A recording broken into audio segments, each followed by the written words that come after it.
நல்லவர். அல்லேலூயா. இந்த பண்ணின ஜெபத்தை ஆண்டவர் கேட்டார். கையை தட்டி ஆண்டவர் நாமத்துக்கு மகிமை செலுத்து.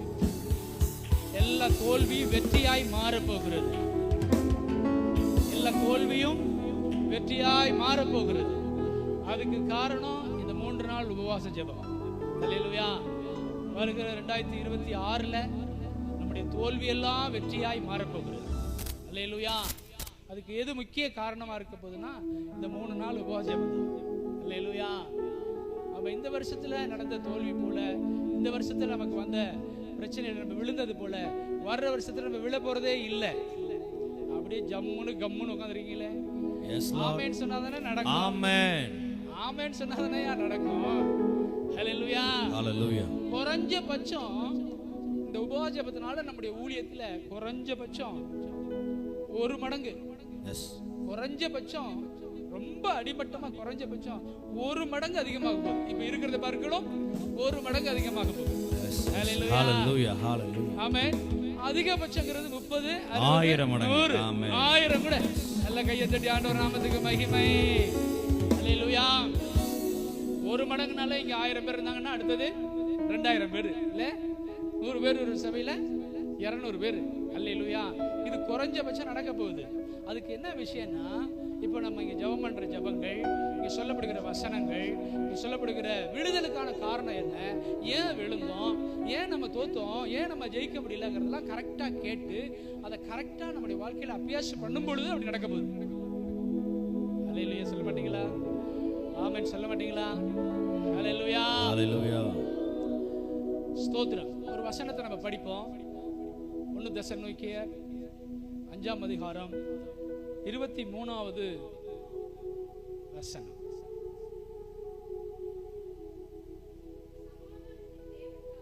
சமாதானத்தின் தேவன் தாமே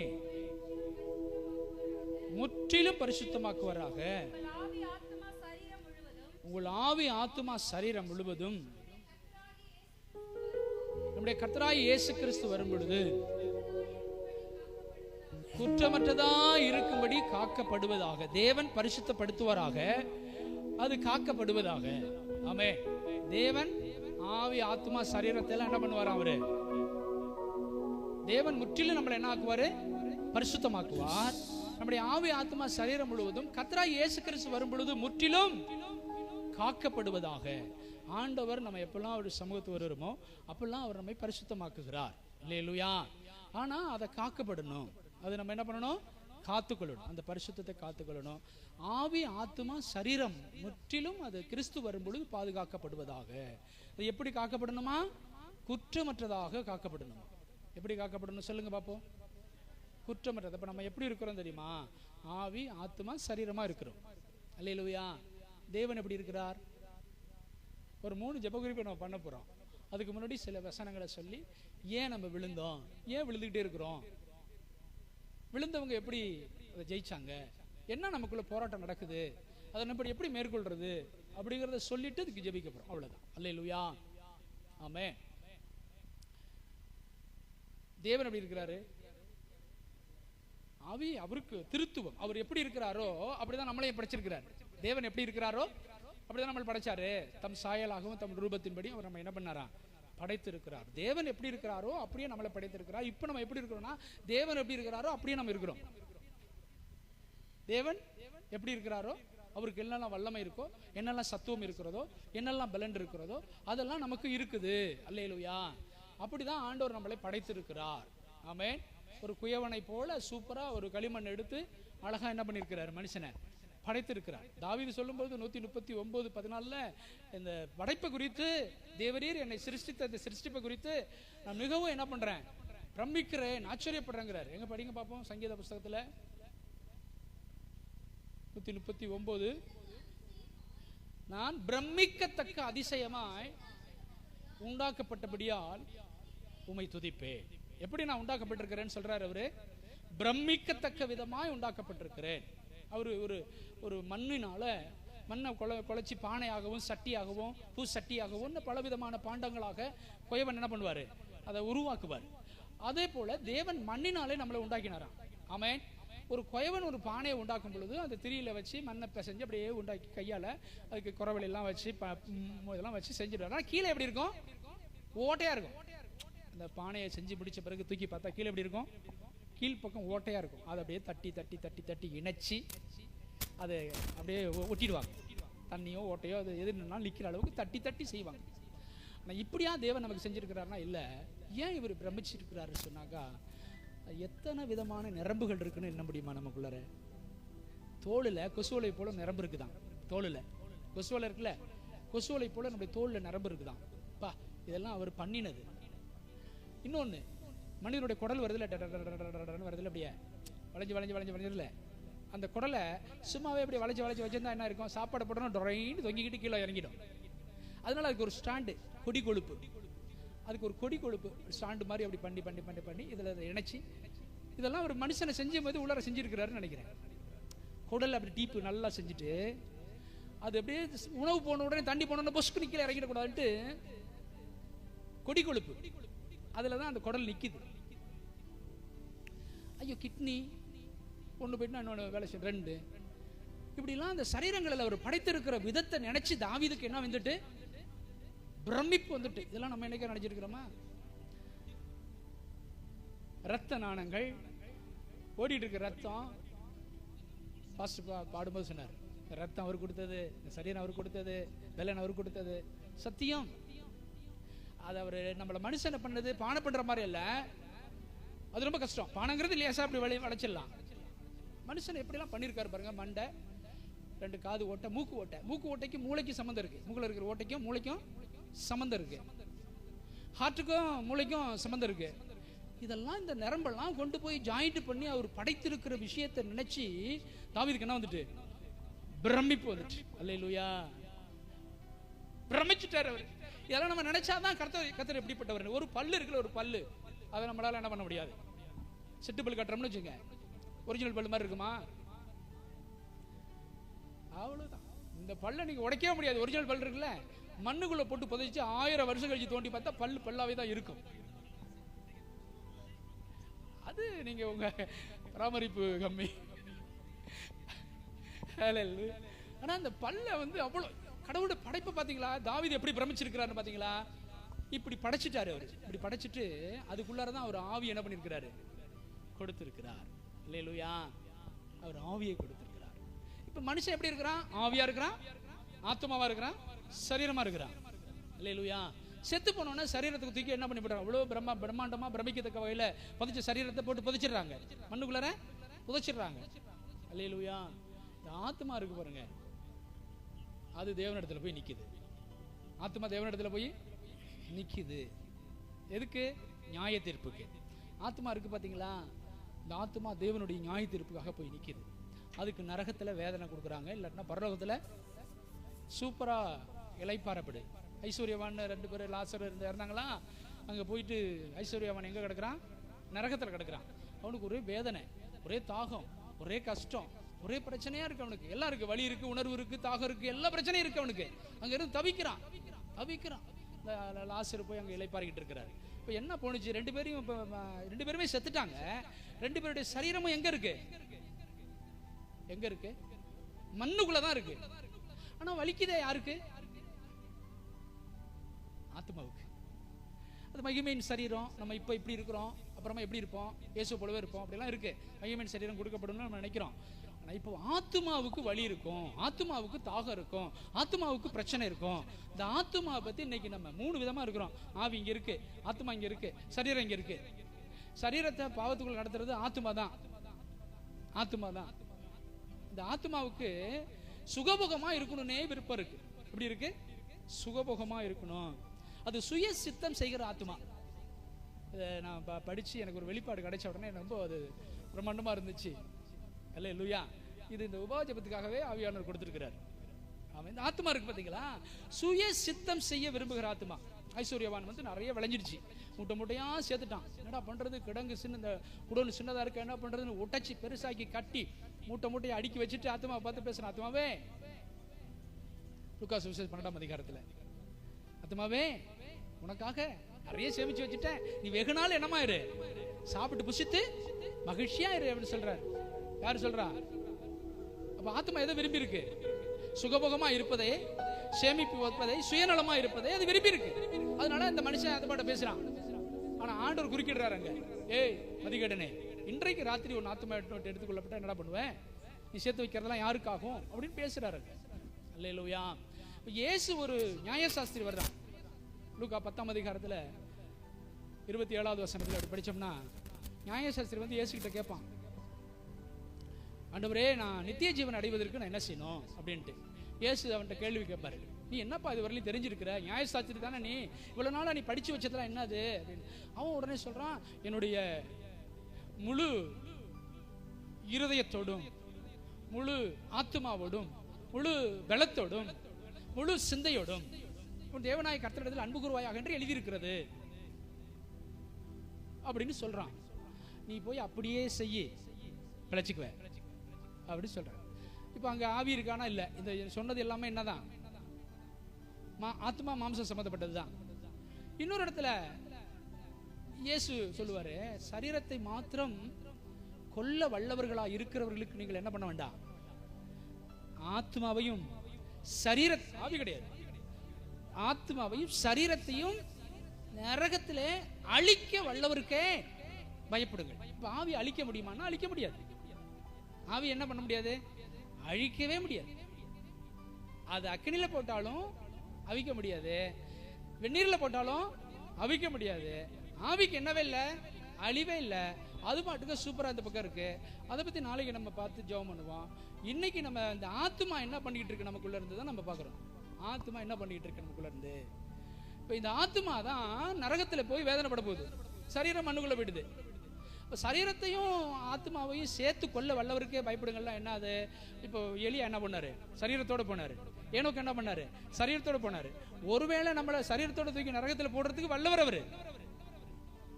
ஆனா நம்ம இடையில இறந்துட்டோம்னா மண்ணுக்குள்ள போட்டுட்டாங்கன்னா அது வேற கதை. இப்ப ஆத்மா நடுநிலையா இருந்துகிட்டு அது என்னதான் விரும்புதுன்னா பயங்கர சுயநலமா விரும்புது. எப்படி விரும்புது? சுயநலமா இருக்கு. அதுக்கு சுய சித்தம் செய்வதற்கு விருப்பம். யாருக்கு? ஆத்மாவுக்கு எப்பொழுதுமே சுய சித்தம் செய்யறதுலயே விருப்பம் இருக்கு. அல்லேலூயா. சுய சித்தம் அதுக்கு நல்ல சுகபோகமா இருக்கணும். அதுக்கு கஷ்டப்படுறது ஒத்துக்காது.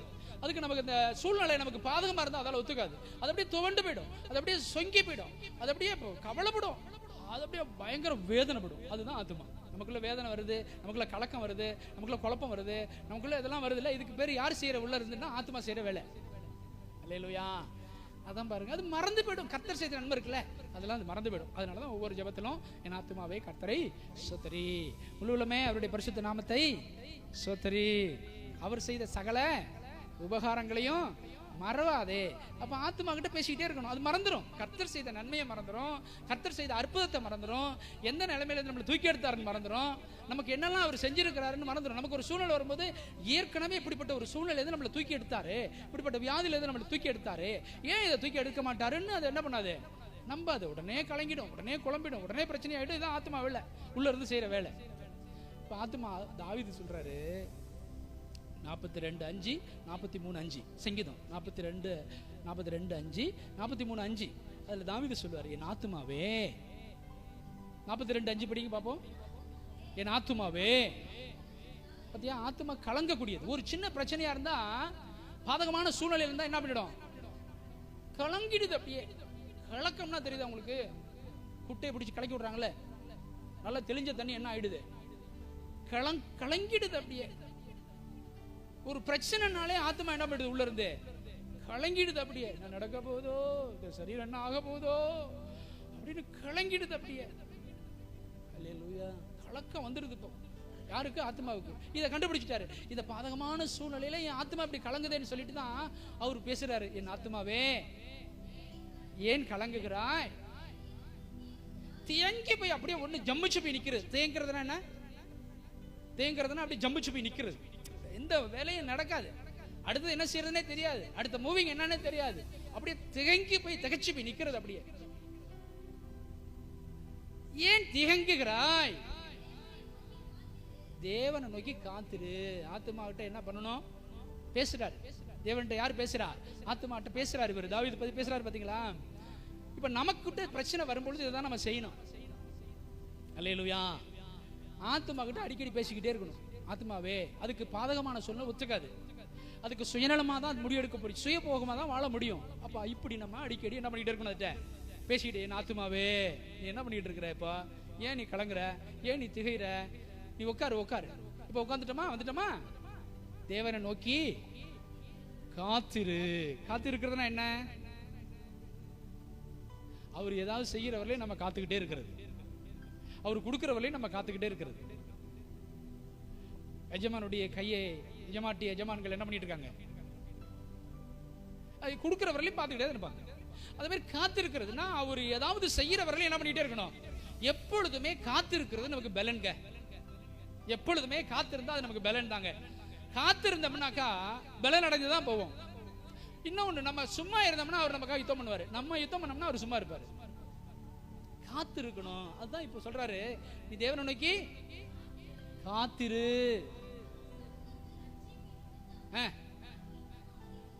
கண்டிப்பா நான் துதிக்கிற அளவுக்கு என் பிரச்சனை மாறும். அவர் சமூகத்துல நான் காத்திருந்தா என் பிரச்சனை நிச்சயமா என்ன பண்ணிடும், ரட்சிப்பு வரும், மாறும், நான் துதிப்பேன் அப்படின்னு ஆத்மா கிட்ட பேசுறாரு. ஒவ்வொரு நாளும் நம்ம ஆத்மா கிட்ட இப்படி பாதகமான சூழ்நிலை வரும் பொழுது பேசிக்கிட்டே இருக்கணும். அல்லேலூயா. அடுத்த வசனத்துல 43:5, என் ஆத்மாவே நீ ஏன் கலங்குகிறாய், நீ ஏன் எனக்குள்ளே திகைகிறாய். தேவனை நோக்கி காத்துரு, அவரையே நோக்கி காத்துரு. சும்மா அப்படியே உட்கார்ந்துட்டு தூக்கி விழுவாத, அவரை நோக்கி காத்துரு. சும்மா காத்திருக்கிறதும் அவரையே நோக்கி காத்திருக்கிறதும் வேற யார்ட்டையாவது காத்திருக்கிறதும் வித்தியாசம் இருக்கா இல்லையா? தேவனை நோக்கி காத்துரு. யாரை நோக்கி? நீங்க சொல்லுங்க பாப்போம். என் ஆத்மாவே என் தேவனை நோக்கி காத்துரு. வேற எதையாவது நோக்கிக்கிட்டு காத்திருக்கிறது இல்ல. பிரச்சனை வந்துச்சுன்னா தேவன் தான் விடுதலை, தேவனை நோக்கி தான் காத்திருக்கணும். தேவனை நோக்கி காத்துரு. என் முகத்துக்கு ரட்சிப்பும் என் தேவனுமா இருக்கிறவரை நான் இன்னும் துதிப்பேன். முகத்துக்கு ரட்சிப்பு தேவனா இருக்கிறார், அதனால நான் இன்னும் என்ன பண்ணுவேன், துதிப்பேன். அல்லேலூயா. அப்ப என்னதான் செய்யணும்னு சொல்றாரு. தாவீது எப்படி ஜெயிச்சிருக்கிறார் வர்ற பிரச்சனை எல்லாம். தாவீதுக்கு வந்த பிரச்சனை எல்லாம் நமக்கு ஊழியக்காரா இருக்கிறதுனால கொஞ்சம் நஞ்சம் இல்லை, எத்தனையோ பிரச்சனைகள், எவ்வளவோ பிரச்சனைகள். இது எல்லாத்திலையும் அவர் எப்படி மேற்கொண்டார், எப்படி ஜெயிச்சார்னா, ஆத்மாவை தைரியப்படுத்தி பேசிக்கிட்டே இருந்தார். ஆத்மாவை தைரியப்படுத்தி பேசிக்கிட்டே இருக்கார், ஆத்மாவோட பேசிக்கிட்டே இருக்கிறார். பேசியே ஜெயிச்சிட்டார். அல்லேலூயா. அப்ப ஆத்மா கிட்ட நம்ம பேசணும். அல்லேலூயா. எப்படி பேசணும், என்ன பேசணும் அப்புறமா நான் சொல்றேன். அது சாதாரண பேசுறது இல்லை, அது அப்புறமா சொல்றேன். இப்ப பாருங்க, நம்ம ஆத்மா கிட்ட பேசி அதை என்ன பண்ணிட்டு இருக்கணும், பயத்திலிருந்து வெளில கொண்டு வரணும், குழப்பத்திலிருந்து வெளில கொண்டு வரணும், தெளிவுபடுத்தணும், அதை தைரியப்படுத்தணும். இந்த ஆத்மாவை நம்ம தைரியப்படுத்திக்கிட்டே இருக்கணும், நம்பிக்கை கொடுத்துக்கிட்டே இருக்கணும் அதுக்கு. அல்லேலூயா. இன்னொன்னு சொல்றேன் பாருங்க, பயங்கர சீரியஸா இருக்குது, ஆச்சரியமா இருக்குது. அல்லேலூயா. இப்ப இப்படி ஜெயிச்சிட்டாரு தாவீது. ஆத்மா கிட்ட வந்த பிரச்சனைகள்லாம் பேசி என்ன பண்ணிட்டாரு, ஜெயிச்சிட்டாரு. ஆத்மா எப்படிப்பட்டதுன்னு சொல்லிட்டேன், சுயநலமா விரும்பும். விசுவாசி சொல்ற மாதிரி ஒவ்வொரு வசனமா நான் சொல்லிட்டு இருக்க வேண்டியதில்லை. மத்தேயு சுவிசேஷம் 10:28 வசனம், அது ஒன்று வசனமா சொல்லிட்டு இருக்க வேண்டியதில்லை, உங்களுக்கு புரியும் போட்டாலே. அடுத்தது பாருங்க, முக்கியமான காரியத்தை பாருங்க. இயேசு இருக்காருல, நம்ம பூமியில வந்து வாழ்ந்தாருல, அவர் எப்படி இங்க வந்தார் பூமிக்கு? மனுஷனா தானே, 100% அவர் மனுஷன் தானே. அவருக்குள்ளேயும் ஆத்மா, மனுஷ ஆத்மா இருந்துச்சு இல்ல? நம்மளை போல என்ன போல மனுஷனுடைய ஆத்மா இருந்துச்சு. இயேசுக்கே இந்த நம்மளாம் நீங்களாம் நான்லாம் எந்த நிலைமைன்னு பார்த்துக்கணும். இப்போ இயேசு இருக்க, அவருக்குள்ள இருந்த ஆத்மாவும் இப்படிதான் சுயநலமா நடந்துருச்சு. அவருக்குள்ள இருந்துச்சு ஆத்மா இப்படிதாங்க சுயநலமாவே நடத்திக்கிட்டு இருக்குங்க. ஆனா அவர் விடல, அவர் அந்த ஆத்மாவை என்ன பண்ணல, விடவே இல்லை, அதை மேற்கொண்டார். அது எப்படி மேற்கொண்டார்? தாவீது எப்படி ஆத்மாவோட பேசி அதை ஜெயிச்சு ஒரு வழியா பரலோகம் போய் சேர்ந்துட்டாரா? பரலோகம் வந்துட்டாரு. தாவீதுக்கு ஜெயமுள்ள வாழ்க்கை. அல்லேலூயா. நான் பாட்டெல்லாம் பாடுறோம்ல, பரலோகம் போவேன், தாவீதை தொட்டு பார்ப்பேன், பாட சொல்லி கேட்பேன். அது கரெக்ட், அவர் அங்க இருக்கிறாரு. அல்லேலூயா. அவருக்கு மோட்சம் உண்டு. இயேசுவை பாருங்க, இவர் போய் சிலுவையில் அடிக்கப்படணும். இந்த ஒவ்வொரு நடையும் அவருக்கு நடந்த விஷயத்தெல்லாம் விட்டுருவோம், முக்கியமான விஷயத்துக்கு வந்துருவோம். பிசாசு முக்கியமான விஷயத்துல ஆத்மா என்ன பண்ணுது அவர்கிட்ட பார்ப்போம். இப்போ சிலுவையில் அடிக்கப்படுறதுக்காக வந்திருக்கிறார் பாருங்க, அதை ஒத்துக்கிற ஆத்மா. சிலுவையில் அவர் அடிக்கணும்ல, அடிக்கப்படணும்ல. இந்த சுயநலத்தை விரும்புகிற ஆத்மா இருக்கு பார்த்தீங்களா, இயேசு சிலுவையில் அடிக்கப்படுவது என்ன பண்ண மாட்டேங்குது, ஒத்துக்க மாட்டேங்குது. அதனால அவர் சொல்றாரு பாருங்க, யோவான் சுவிசேஷத்துல 12ஆம் அதிகாரம் 27வது வசனம். இப்பொழுது என் ஆத்துமா கலங்குகிறது, நான் என்ன சொல்லுவேன்? பிதாவே, சொல்வேனோ?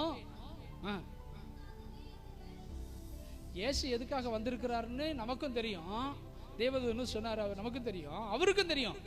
அவர் யோவான் சுவிசேஷத்தில் பேசுறதெல்லாம் பார்த்தீங்கன்னா அவர் எதுக்காக வந்திருக்கிறாருன்னு தெரியும், அவர் என்ன செய்ய வந்திருக்கிறாருன்னு தெரியும். ஆனா இப்ப ஆத்மா அவருக்குள்ள என்ன பண்ணுதான்? கலங்குது. என்ன சொல்லுது? இவ்வளவு பாடு உனக்கு தேவையா? இந்த கஷ்டமெல்லாம் உனக்கு தேவையா? இதெல்லாம் என்னால் தாங்க முடியாது போல இருக்கு, இதெல்லாம் வேண்டாமே, இதெல்லாம் வேண்டாமே, இதுல இருந்து வெளியில வந்துடலாமே. அப்ப சொல்லுது, இந்த பாடு வேணான்னு நீ ஜெபம் பண்ணு, ஆண்டவர்கிட்ட சொல்ல. நான் என்ன சொல்லுவேன்னு கேட்கிறாரு அவரு. நான் என்ன சொல்லுவேன்? பிதாவே, இப்படிப்பட்ட பாடு, இப்படிப்பட்ட கவலை, இந்த மாதிரி சூழ்நிலை, இந்த மரணம், இந்த வேதனை எனக்கு வேண்டான்னு நான் சொல்லுவேனோ? ஆகிலும் அப்ப சொல்லுது ஆத்துமா. ஆத்துமா என்ன சொல்லுது? இது வேண்டான்னு சொல்லுது. இயேசு வாயை திறந்து பேசுறாரு. நான் என்ன செய்வேன்? நான் இப்படி சொல்லுவேனா? இதுக்காக தானே வந்தேன்றார்.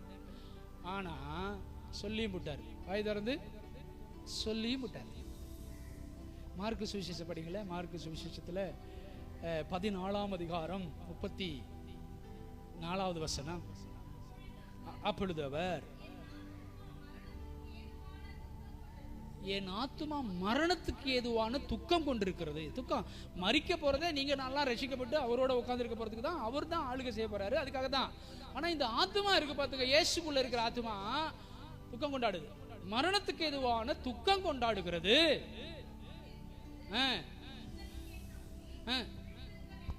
சொல்லி போய் எங்க விழுந்தாரு? தரையிலே விழுந்து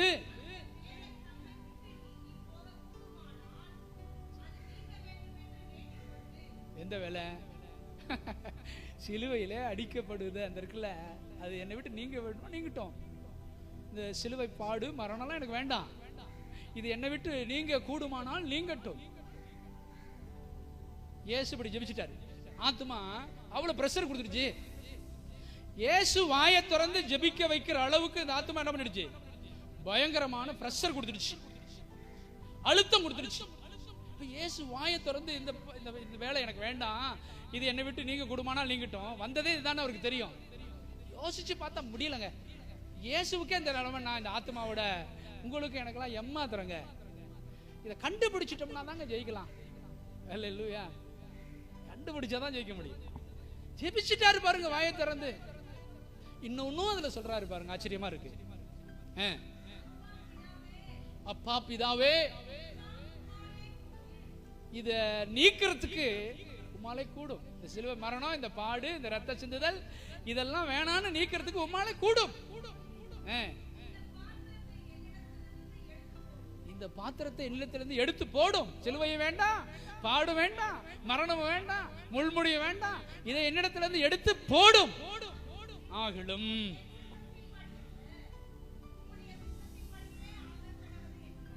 அந்த கடைசி பண்ணார் பாருங்க ஜெபம், அங்க ஜெயிச்சிட்டார். ஆத்மாவோட போராட்டம் தான், ஆத்மாவோட பிரச்சனை தான், ஆத்மா போட்டு பாடப்படுத்தி ஜெபிக்க வச்சிருச்சு. ஆனாலும் கடைசியா சொல்றாரு பாருங்க, என் சித்தத்தின்படி அல்ல உம்முடைய சித்தத்தின்படியே ஆக கடவுது. இங்க என்ன பண்ணிட்டாரு? அவரு ஜெயிச்சிட்டாரு. இது எப்படி ஜெயிச்சாருங்கிறத நான் மறுபடியும் தான் சொல்லணும், இப்ப எனக்கு நேரம் கிடையாது. நான் மறுபடியும் சொல்றேன். இப்போ இயேசுவுக்கு இன்னொரு சித்தம் இருக்கா? இது எனக்கு பெரிய ஆச்சரியமா போயிட்டு. என் சித்தத்தின்படி அல்ல. இப்ப இயேசுவுக்கு இன்னொரு சித்தம் இருக்கா? வருதா இல்லையா கேள்வி? இயேசுவுக்கு சிலுவையில பாடுகள் வேண்டாம், சிலுவையில் அடிக்கப்படுவது வேண்டாம், நல்லாதான் சூழ்நிலை ரம்மியமா இருந்தா நல்லா இருக்கும் அப்படிங்கிறது என் சித்தம்னு சொல்றாரு பாருங்க. அதுதான் ஆத்மாவுடைய சித்தம், அதுதான் ஆத்மாவுடைய சித்தம். நமக்குள்ள இருந்து ஆத்மா பண்ற விரும்ப இதை கண்டுபிடிச்சிட்டோம்னா தான் உள்ள இருந்து நடத்துறது யாருன்னு கண்டுபிடிக்க முடியும். ஆத்மா நடத்துதா சரீரத்தை, ஆவி நடத்துதா? ஆவி எப்படி நடத்துங்கிறத நம்ம நாளைக்கு ஜெபம் பண்ணுவோம். இன்னைக்கு சுத்திகரிப்பு, இது வேக போற ஆத்மா. நம்மளை வாழ வைக்கிறதும் சாகடிக்கிறதும் இந்த ஆத்மா தான். அதனால நம்ம சுத்திகரிப்புக்காக நம்ம ஜெபிக்க போறோம்.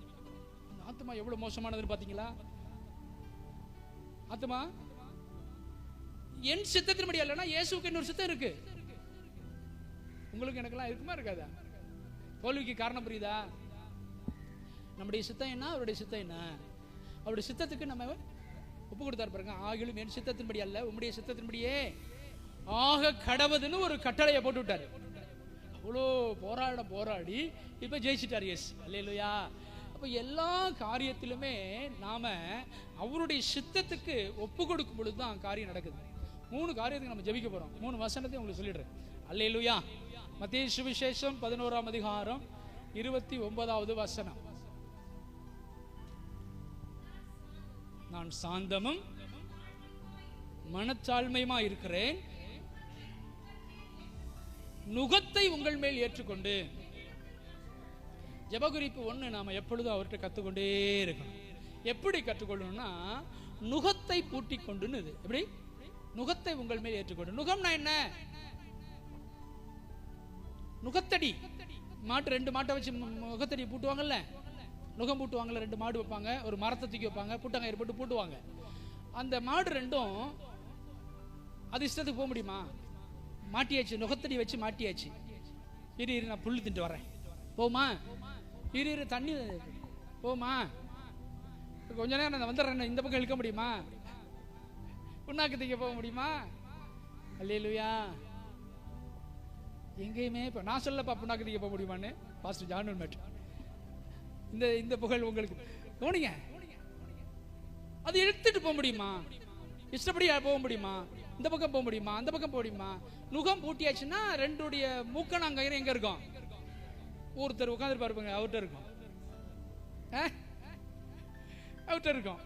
சரி, இந்த மாதிரி நுகம் பூட்டப்பட்டு அப்படின்னா ஒழுங்கும் கிரமமாக, ஒழுங்குக்கு உட்பட்டு, ஒழுங்கும் கிரமம். ஜெபிக்கும் போது சொன்னாரு, ஒழுங்குக்கு இல்லாததெல்லாம் கிரமம், அக்கிரமம். கிரமம்னா ஒழுங்கு, மீறினா அக்கிரமம். அவ்வளவுதான்.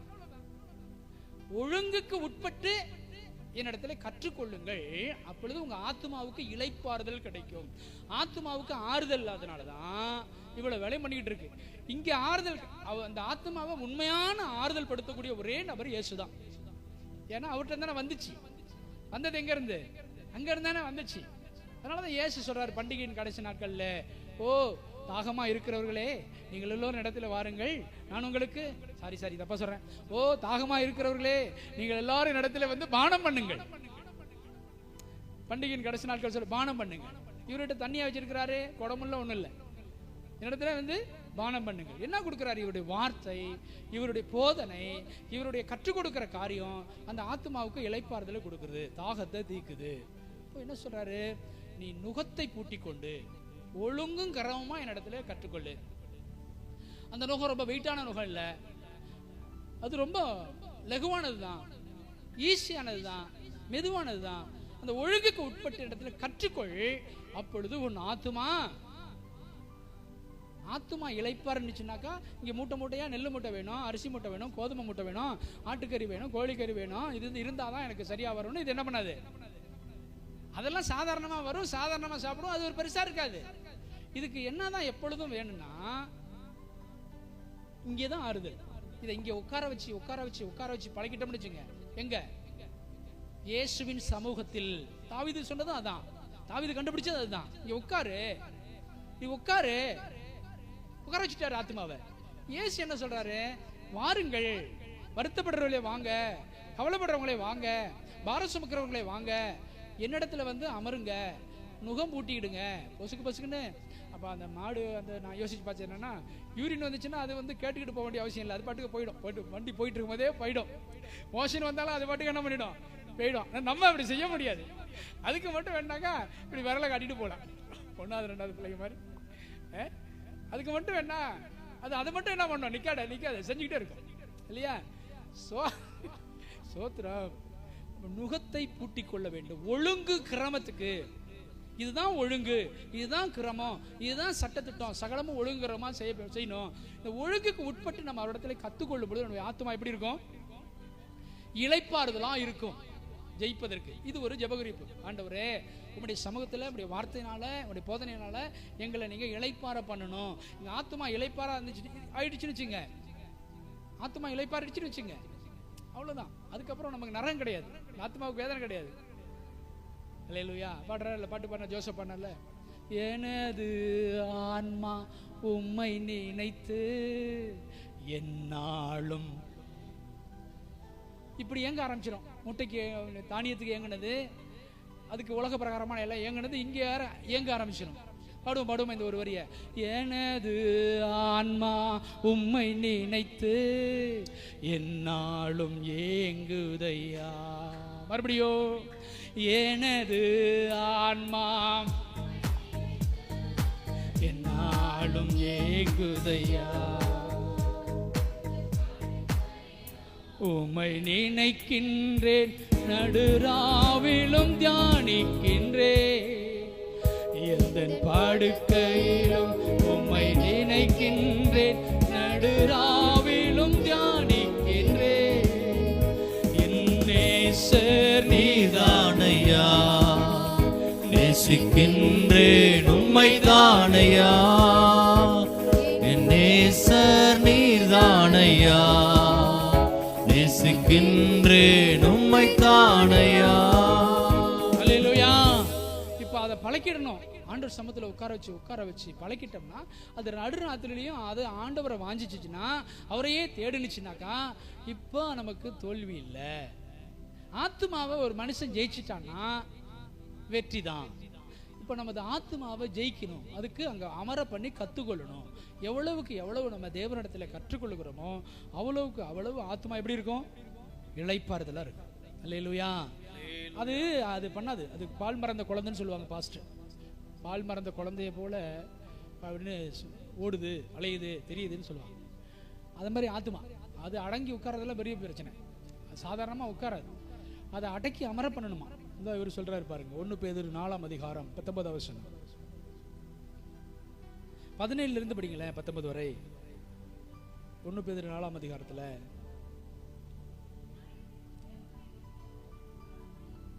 இங்கதான் நியாய தீர்ப்பு துவங்குமா.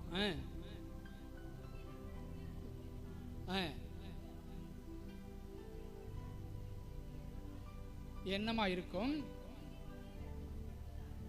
அடிதான் நாள், பாவியும் எங்கே நிற்பான்.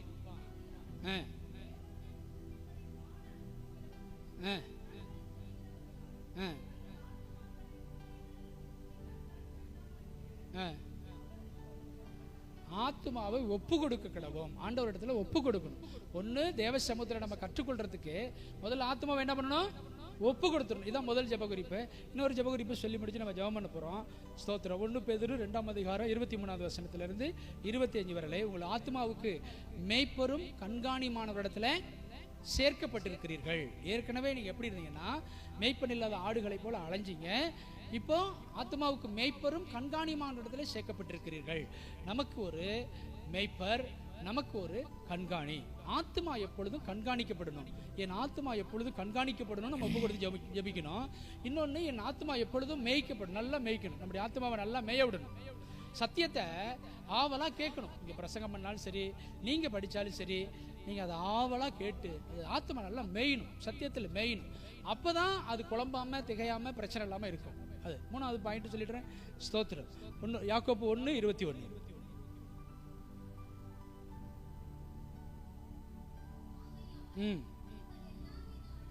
எல்லாவித அழுக்கையும் கொடிய துர்க்குணத்தையும் ஒழித்து விட்டு உங்க உள்ளத்தில் நாட்டப்பட்டதாயும்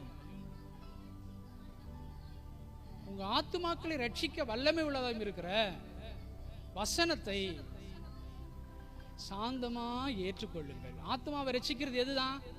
வசனம் தான். சொல்லப்படுகிற வசனத்தை நம்ம சாந்தமா ஏற்றுக்கொள்றது இல்லைன்னாக்கா ஆத்மா ரட்சிக்கப்படாது. சொல்லப்படுற வசனத்தை, இந்த வசனம் இது எனக்கு இல்லை, இது என்னால் ஏற்றுக்கொள்ள முடியல, இந்த வசனம் நீங்கள் சொல்கிறது எனக்கு சரியாக வரல, அப்படி நமக்கு ஏற்ற பிரகாரமான வசனத்தை நம்ம ஏற்றுக்கிறது இல்லை. சொல்லப்படுற வசனம் எல்லாவற்றையும் நீங்கள் சாந்தமாக ஏற்றுக்கொள்ளுங்கள். எப்படி ஏற்றுக்கொள்ளணும்? சாந்தமாக ஏற்றுக்கொள்ள கடவீர்கள். அல்லேலூயா. ஏற்றுக்கொள்ளுங்கள், ஏற்றுக்கொள்ளுங்கள், சாந்தமாக ஏற்றுக்கொள்ளுங்கள். அல்லேலூயா. ஒன்று, அமர பண்ணணும். ஆண்டோடைய வசனத்தை கேட்டு நம்ம என்ன பண்ணணும்? அவனிடத்துல நுகத்தை ஏற்றுக்கொண்டு நம்ம ஜெபம் பண்ணணும். அதுக்காக உட்கார்ந்து கேட்கும் போது இளைப்பாறுதல். இன்னொன்று என்னவா, மேய்ப்பர் இடத்துல சேர்க்கப்பட்டுட்டோம். மேய்க்கப்படணும், காக்கப்படணும், அப்புறம் ஒப்பு கொடுக்கும். வசனத்துக்கு நம்மளை ஒப்பு கொடுக்கும். ஸ்தோத்திரம் பண்ணுவோம்மா. அப்படியே முழங்கால் படிட்டு நம்ம ஜெபம் பண்ணுவோம். 3 ஜெப குறிப்புக்காக ஜெபிப்போம். ஸ்தோத்திரப்பா, ஸ்தோத்திரப்பா, ஸ்தோத்திரப்பா, ஸ்தோத்திரப்பா, ஸ்தோத்திரப்பா. அல்பர ஹந்தன பௌதினா ரிஃபாந்தன ஷகர பௌதினா யாபே ரேஹதர அல்பெரே ஹேந்தனே ஷாகரா தலா ரபானா ரகாதரா அல்பெரே ஹேந்தனே ஷகிரே துனார கரபா. எனக்குள்ள இருக்கிற ஆத்மாவே என் சரீரத்துக்கு தீங்கு விளைவிக்கிறதா இருக்கிறபடினாலே இந்த ஆத்மாவை நான் சரியாக ஆறுதல் படுத்தி காத்து போஷித்து காப்பாற்றி நடத்த கிருபை வேண்டுமே அப்பா. அர்ப்பணிக்கிறோம்பா. ஸ்தோத்திரம், ஸ்தோத்திரம், ஸ்தோத்திரம், ஸ்தோத்திரம், ஸ்தோத்திரம். ஆண்டவரே ஸ்தோத்திரப்பா. நுகத்தை பூட்டி கொண்டு ஒழுங்குக்கு உட்பட்டு ஆண்டவரே வசனத்தை கேட்டு ஆறுதல் அடைய வேண்டுமே. கற்றுக்கொண்டு நாங்கள் ஆறுதல் அடைய வேண்டுமே. கற்றுக்கொண்டு ஆறுதல் அடைய வேண்டுமே. நுகத்தை பூட்டி கொண்டு கற்றுக்கொண்டு நாங்கள் ஆறுதல் அடைய வேண்டுமே. எங்கள் ஆத்துமாவை நாங்கள் ஆறுதலாய் வைத்துக் கொள்ள வேண்டுமே. எங்கள் ஆத்துமாவோடு நாங்கள் பேச வேண்டுமே. ஆண்டவரே எங்கள் ஆத்துமாவை எப்பொழுதும் ஆறுதல் படுத்துங்கப்பா. உம்முடைய வார்த்தையினாலும் உம்முடைய வசனத்தினாலும் உம்மிடத்திலே கற்றுக்கொள்கிறதுனாலும் ஆத்துமா ஆறுதலாய் இருக்க வேண்டுமே. ஆறுதலா இருக்க வேண்டுமே. ஆறுதலா இருக்க வேண்டுமே. எங்கள் ஆத்துமாவை ஆறுதல் படுத்துகிறவரே, உம்மிடத்திலே வந்து அமர்ந்திருக்கிறோம். உம்மிடத்திலே வந்து அமர்ந்திருக்கிறோம். நீர் எங்களுக்கு கற்றுக் கொடுக்கிறதுனாலே, நாங்கள் உம்மிடத்திலே கற்றுகிறதுனாலே எங்கள் ஆத்துமா எப்பொழுதும் அமர்தலா இருக்குமே, ஆறுதலா இருக்குமே, அமைதலாய் ஆறுதலா இருக்குமே. ஸ்தோத்திரப்பா, ஸ்தோத்திரப்பா, ஸ்தோத்திரப்பா, ஸ்தோத்திரப்பா, ஸ்தோத்திரப்பா. நன்றியப்பா. எங்க ஆத்துமாவை ஆறுதல் படுத்துகிற நீர் ஒருவர் தான்ப்பா. உம்முடைய போதனை தான்ப்பா. அதுக்கு நாங்க இடம் கொடுக்க கிருபை செய்யுங்க. ஹல்லேலூயா. மேய்ப்பரிடத்திலே சேர்க்கப்பட்ட நாங்கள் எங்கள் ஆத்துமாவை நல்லா மேய்க்கணுமே. உம்முடைய மேய்க்கணுமே அப்பா. உம்முடைய புல்லுனால, வசனத்தினால, வார்த்தையினால எங்க ஆத்துமாவை நாங்கள் மேய்க்கணுமே. நாங்கள் நல்லா மேயணுமே. உம்முடைய வார்த்தையை, வசனத்தை நாங்கள் மேயணுமே. ஆண்டவர் எங்களை ஒப்பு கொடுக்கிறோம், எங்களை ஒப்பு கொடுக்கிறோம். அல்பர ஹந்தன பௌதினா ரிபாந்தனும் அங்கே இங்கே அலைந்து அதுக்கு இதுக்கும் ஓடி ஓடி ஓடி ஆத்மா வருத்தப்பட்டு இழைச்சி போனது போதும்பா, போதும்பா. எங்க மேய்ப்பரிடத்தில் நாங்கள் சேர்க்கப்பட்டுக்கிட்டோம். சிதறி அலைகிற ஆடுகளாக அல்ல, மேய்ப்பரிடத்திலே வந்து கற்றுக்கொள்ளுகிறவர்களாய் மேய்ப்பராலே மேய்கிறவர்களாக இருக்க வேண்டுமே. எங்களை அர்ப்பணிக்கிறோம்ப்பா, எங்களை தாழ்த்துறோம்ப்பா, அர்ப்பணிக்கிறோம்ப்பா. உம்மாலே காக்கப்படணுமே, காக்கப்படணுமே. காக்கிறவரிடத்திலே வந்திருக்கிறோம். எங்கள் ஆத்மா உம்மாலே காக்கப்படணும்ப்பா.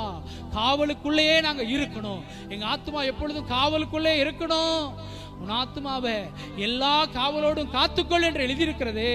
ஒப்பு கொடுக்கிறோப்பா, ஒப்பு கொடுக்கிறோப்பா, ஒப்பு கொடுக்கிறோப்பா. ஆத்மாவை ரட்சிக்கிற வசனத்துக்கு எங்களை ஒப்பு கொடுக்கிறோம், ஏற்றுக்கொள்ளுகிறோம். அந்த வசனத்தை நாங்கள் சாந்தமா ஏற்றுக்கொள்ளுகிறோம். ஏற்றுக்கொள்ளுகிற கிருபை கொடுங்கப்பா. வசனத்தை எல்லாத்தையும் சாந்தமா ஏற்றுக்கொள்ளுகிற கிருபை கொடுங்க. வசனத்தை எல்லாத்தையும் சாந்தமா ஏற்றுக்கொள்ளுகிற கிருபையை கொடுங்க ஆண்டவரே.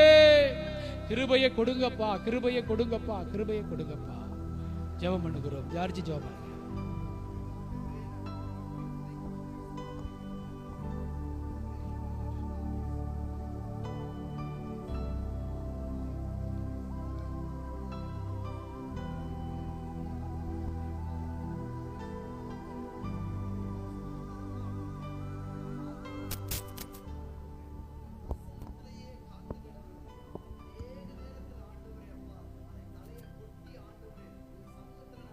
வைக்காத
ஆமென். கர்த்தர் நம்முடைய ஆத்மாவிலே ஒரு வெற்றியை, சரீரத்திலே ஒரு வெற்றியை தருவதற்காக ஸ்தோத்திரம் ஸ்தோத்திரம் ஸ்தோத்திரம் ஸ்தோத்திரம். அல்லேலூயா.